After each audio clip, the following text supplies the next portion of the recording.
From the National Newsroom of the Canadian Press, I'm Karen Rebo. U.S. President Donald Trump is threatening to possibly block the upcoming opening of the new Gordie Howe International Bridge between Windsor, Ontario and Detroit, Michigan, unless the U.S. is compensated and granted partial ownership.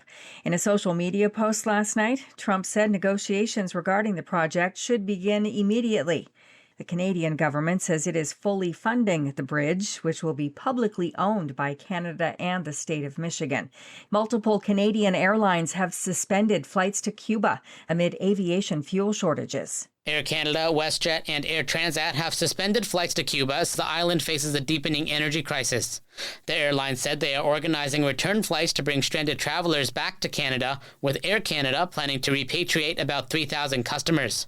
The disruptions come amid increased U.S. pressure on Cuba under President Donald Trump, including oil restrictions and new tariff measures. David Augustine, The Canadian Press. The federal Conservatives are planning to introduce a motion in the Commons today to bar non-citizens convicted of serious crimes from making refugee claims. It cites an increase in extortion cases and what the Conservatives call lax bail laws. The Canadian Medical Association says doctors are worried their patients are getting bad health advice from artificial intelligence.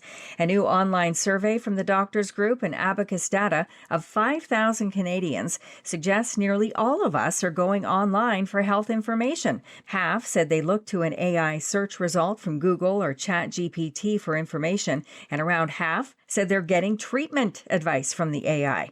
The survey suggests those who followed that advice were 5 times more likely to say they experienced an adverse reaction or negative outcome as a result.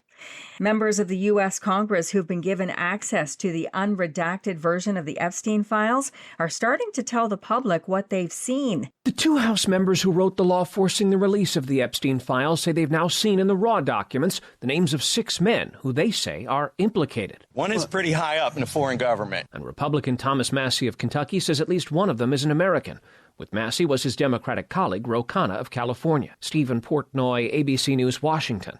And this Valentine's Day, everything old is new again for some shoppers. Jewelers say customers are increasingly turning to pre-owned pieces. They say shoppers want to own something that isn't widely available and doesn't place a burden on the environment. The fact that pre-owned jewelry is often more affordable than buying something new is a bonus, especially after gold and silver prices have soared.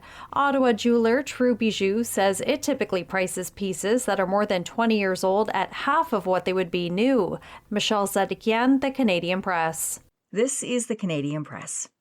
In sports, the 2 superpowers of women's hockey square off today in a group stage game at the Milan Cortina Olympics. At 2-0, defending champion Canada will play the 3-0 United States in what's expected to be a preview of the gold medal game.